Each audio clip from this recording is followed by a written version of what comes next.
बिस्मिल्लाहिर्रहमानिर्रहीम। अकेला ही चला था जानिब मंजिल की तरफ, लोग आते गए कारवां बनता गया। आज हमारे साथ मौजूद हैं एडवोकेट कामरान अली साहब। इनसे हम पुलिस की मिसयूज पावर्स पर और पुलिस की पावर्स पर बात करने वाले हैं। सर, अगर किसी पर झूठी एफआईआर हो जाए तो उससे निकलने का क्या तरीका है? अच्छा कामरान साहब, असल में देखें, सबसे पहले तो इस चीज़ से पहले ये ज़रूरी है कि पब्लिक का जो कॉन्सेप्ट है एफआईआर के मुतालिक वो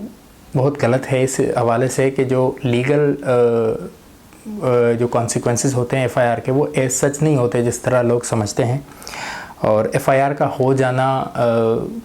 ये कोई बड़ी बात नहीं है। एफआईआर झूठी भी होती हैं जिस तरह आपने कहा कि उसके कॉन्सिक्वेंसेस क्या हो सकते हैं, और होता है एफआईआर झूठी भी काटी जाती हैं हमारे यहाँ, और अक्सर पॉलिटिकल इन्फ्लुएंसेस पर भी होती हैं जिस तरह सियासी बदलों में जो है एफआईआर्स करती हैं। तो उससे डील करने का ये होता है कि सबसे पहले तो देखें, अगर एफआईआर हो जाती है तो it's not a big deal, ठीक है। उसको केस झूठा है और आप पर एफआईआर कट गई है तो आपको इसमें डरने की ज़रूरत नहीं है। तो यहाँ पर जो है हमारे यहाँ जेन्युइन केसेस भी साबित नहीं हो पाते due to lack of proper investigation जो कि पुलिस ने करनी होती है, पुलिस की जिम्मेदारी होती है, वो नहीं हो पाती। कभी पुलिस की इसमें कोताही होती है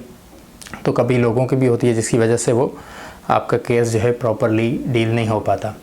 अगर झूठी एफआईआर हो जाती है तो उस सिचुएशन में आपके पास काफ़ी लीगल रेमेडीज़ मौजूद होती हैं लॉ में। जिस तरह कुछ सेक्शंस हैं, मैं I would like to quote section 63 है, जिसमें अपने मजिस्ट्रेट, एरिया जो मजिस्ट्रेट होता है उनके पास अख्तियार होता है कि किसी भी केस में वो मुल्ज़िम को डिस्चार्ज कर सकता है अगर उनको लगता है कि केस जो है वो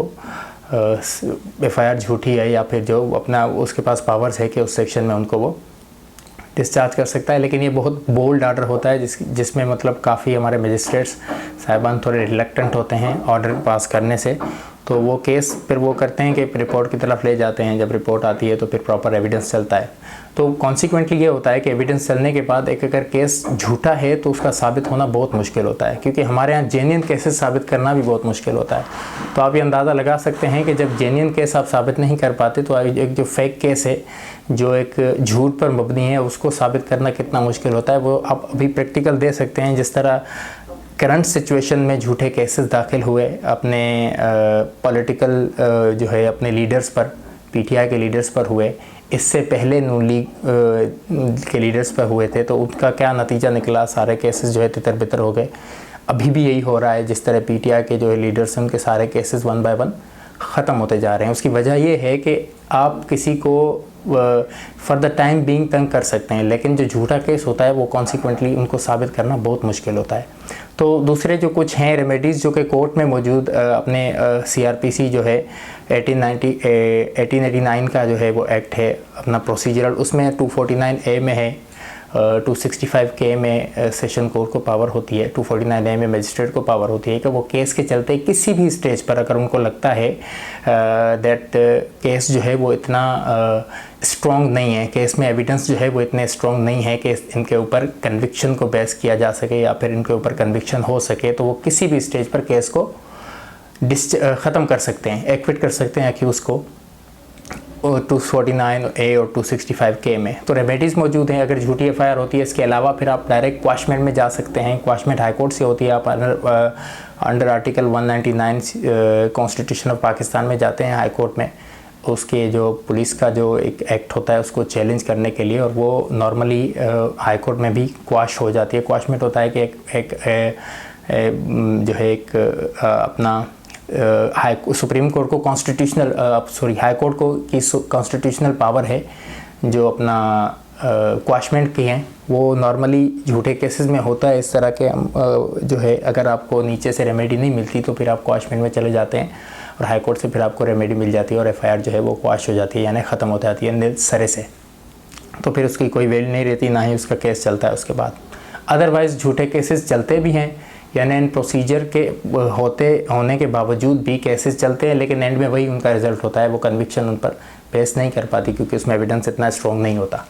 अच्छा सर, क्या पुलिस किसी को इकरार जुर्म के लिए तशद्दुद कर सकती है?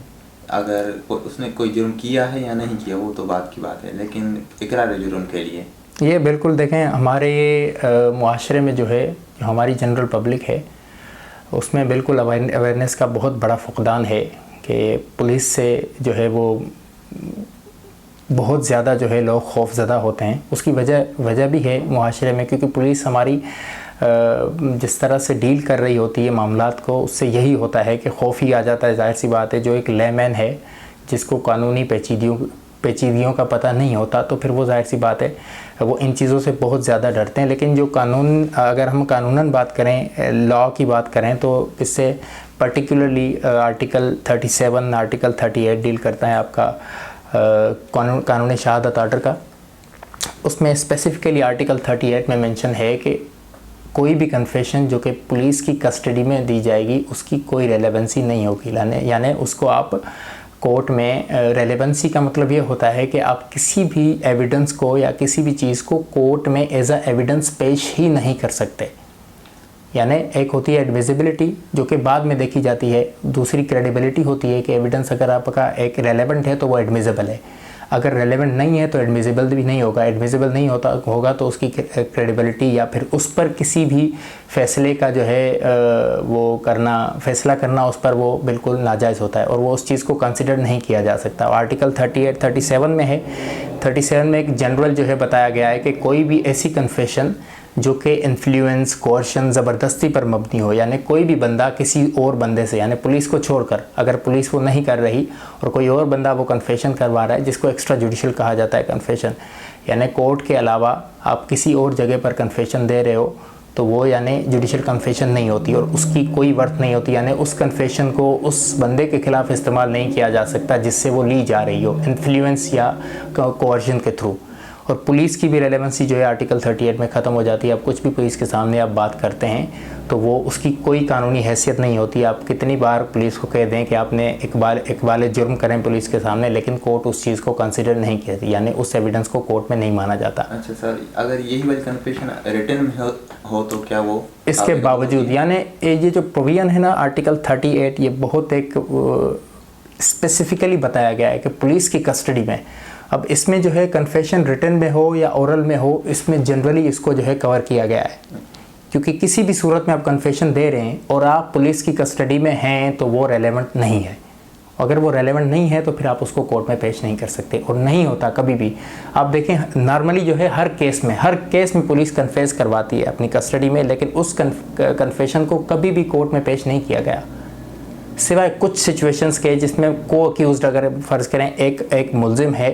और फ़र्ज़ करें एक वक़ूआ हुआ है, एक कोई क्रिमिनल एक्ट हुआ है, ठीक है, कोई जुर्म हुआ है जिसमें 2 से ज़्यादा बंदे इन्वॉल्व थे या 1 से ज़्यादा बंदे इन्वॉल्व थे, तो उनमें से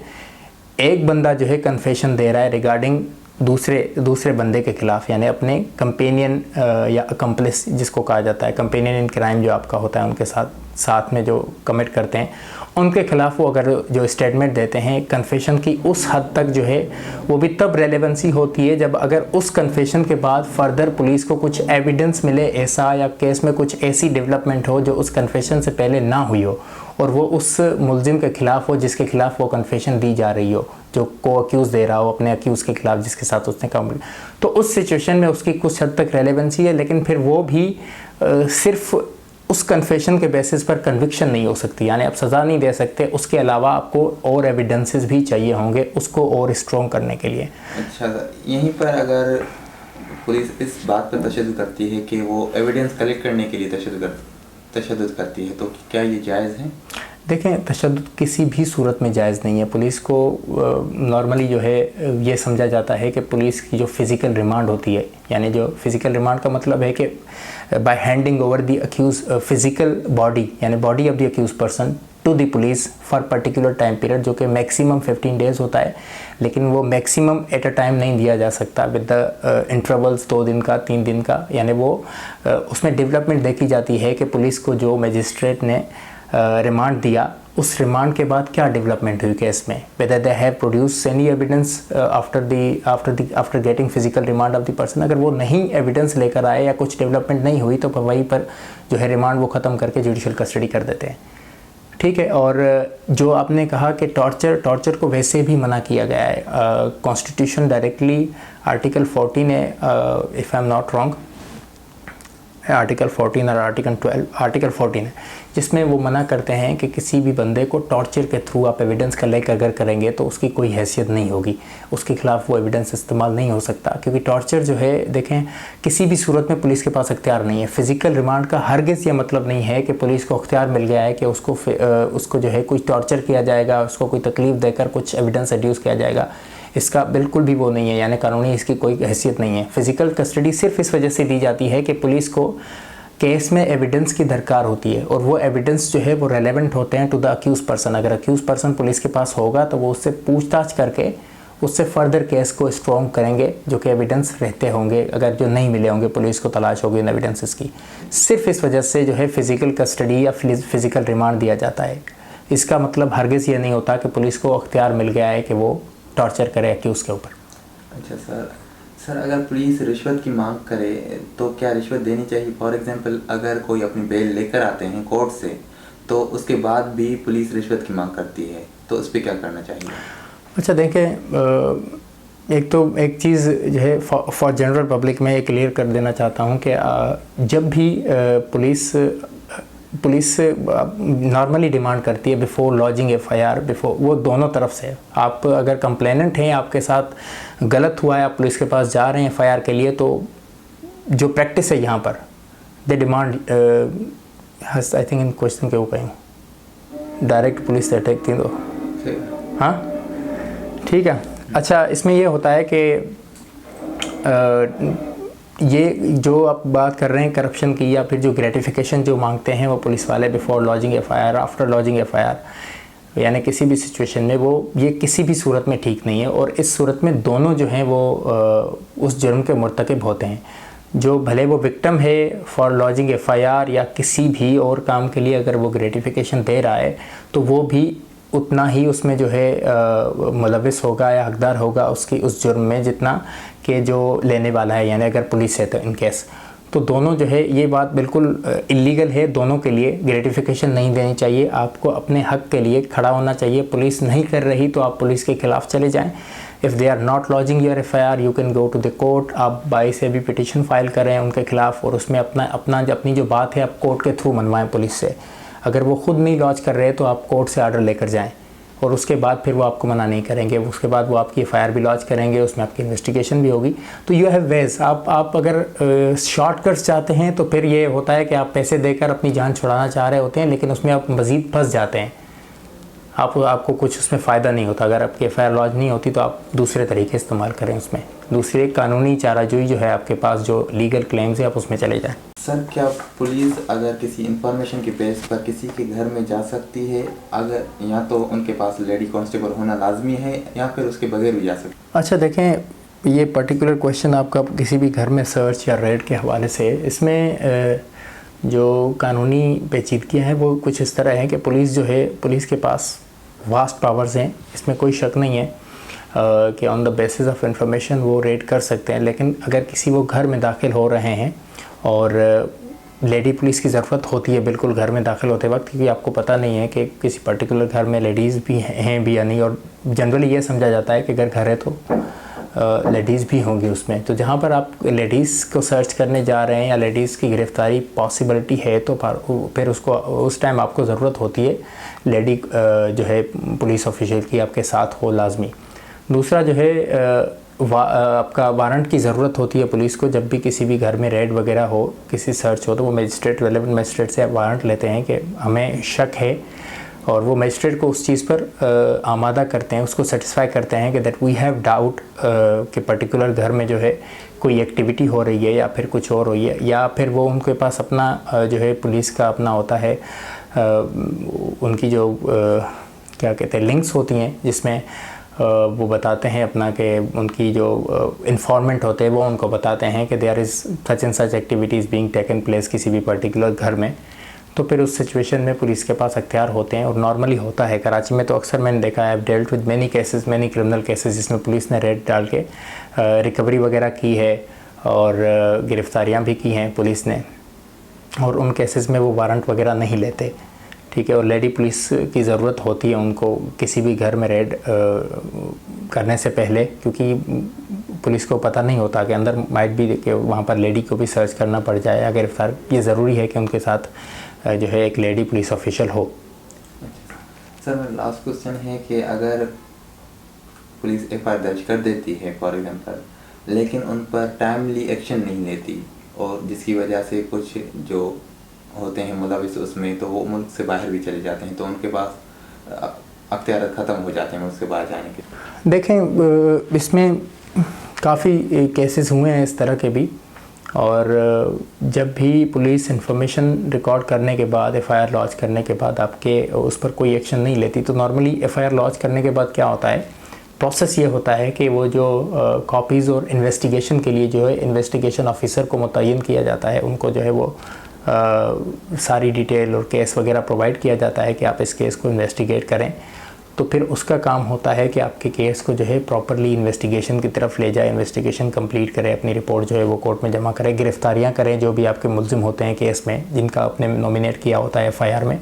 उनकी गिरफ्तारी उनके लिए होती है लाजमी। लेकिन नहीं करते अगर आप जिस तरह सिचुएशन बता रहे हैं,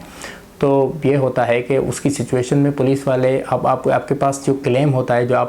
जिस अल्टरनेटिव जो रेमेडी होती है वो ये होती है कि आप फिर अपना जो IO है, लाजिम सी बात है अगर आपका इन्वेस्टिगेशन ऑफिसर काम नहीं कर रहा तो कोई वजह कोई ना कोई वजह ज़रूर हो सकती है, जिसमें इन्फ्लुएंस हो गया किसी जो है पॉलिटिकल लीडर का, या फिर कोई और किसी और चीज़ का, या किसी और ऑफिशियल का इन्फ्लुएंस हो गया जिसमें वो इन्वेस्टिगेशन प्रॉपर नहीं कर रहे होते, तो फिर आप उनके खिलाफ़ जा सकते हैं, आप IO के खिलाफ़ जा सकते हैं, आप रेलेवेंट कोर्ट में पिटीशन फाइल कर सकते हैं to initiate inquiry again, application दे सकते हैं जहां आपका ट्रायल चल रहा है, केस चल रहा है, कि आप IO के ख़िलाफ़ जो है इंक्वायरी ऑर्डर करें, या IO के ख़िलाफ़ जो है आप एप्लीकेशन लिखें, या कोर्ट के थ्रू आप नोटिस करें उनको, DIG ऑफिस और SSP कंप्लेंट सेल को, कि इनके खिलाफ़ जो है इंक्वायरी ऑर्डर की जाए, क्योंकि वो किसी पर्टिकुलर केस में या आपके केस में केस को प्रॉपरली प्रोसीड नहीं कर रहा और इन्वेस्टिगेशन सही से नहीं हो रही। इसके अलावा आपके पास अख्तियार होता है कि आप ख़ुद भी उनके खिलाफ़ कंप्लेंट फ़ाइल कर सकते हैं, उनकी हाई अथॉरिटीज़ को, जिस तरह SSP हैं, DIG हैं, उनके खिलाफ़ आप ख़ुद भी एप्लीकेशंस जाके सबमिट कर सकते हैं, जिसके बाद normally I have personally experience, मैंने खुद फ़ाइल की हैं, मैंने खुद इंक्वायरीज़ ऑर्डर करवाई हैं, जिसके बाद प्रॉपरली फिर वो लाइन पर आ जाते हैं, इन्वेस्टिगेशन करने लग जाते हैं, रिपोर्ट्स जमा हो जाती हैं, सब कुछ हो जाता है। तो अल्टरनेटिव रेमेडीज़ हैं। इसमें भी यही होता है, आप फिर IO को चेंज करवा देते हैं, आपका कोई और नया इन्वेस्टिगेशन ऑफिसर आ जाता है, अगर वो गिरफ़्तार नहीं कर रहा, तो जो अगर मुल्क से भाग जाते हैं तो फिर उनको प्रॉपरली आप मफरूर करके लेकर आते हैं, वो अपनी रिपोर्ट जमा करते हैं, जिसके बाद उनके CNICs, बैंक अकाउंट्स वगैरह जो भी चीज़ें हैं वो सारी ब्लॉक हो जाती हैं। तो ऑब्वियसली अगर एक बंदा बाहर जा रहा है तो अगर उसकी CNICs वगैरह ब्लॉक हो जाते हैं तो फिर उनका वहाँ रहना भी मुश्किल हो जाता है। CNI के साथ आपका जो है पासपोर्ट जुड़ा होता है, और उसके बाद वो सारी प्रोसीडिंग, यानी आप एक कानून ने प्रोसीजर दिया है कि अगर बंदा कोई भाग भी जाता है तो फिर उसके लिए क्या क्या चीज़ें हैं, फिर उसके फिर एरियाज़ में घर देखा जाता है, अगर ये सारी कार्रवाई के बाद, यानी वो मफरूर डिक्लेयर हो जाता है, ठीक है। और इश्तिहारी जिस तरह कहते हैं कि आप ये बंदा जो है इश्तिहारी हो गया है, तो वो आखिरी प्रोसेस होता है, उसमें उसको इश्तिहारी डिक्लेयर करके उसके CNIs वगैरह ब्लॉक किए जाते हैं, ठीक है। तो इश्तिहारी का मतलब है कि वो जो बंदा है वो कहीं पर भी गिरफ़्तार हो सकता है, कहीं पाकिस्तान में पूरे कहीं भी वो, अगर पुलिस को पता लगेगा तो वो उसको वहीं पर गिरफ़्तार करके रेलेवेंट अथॉरिटीज़ को प्रोवाइड करेगी।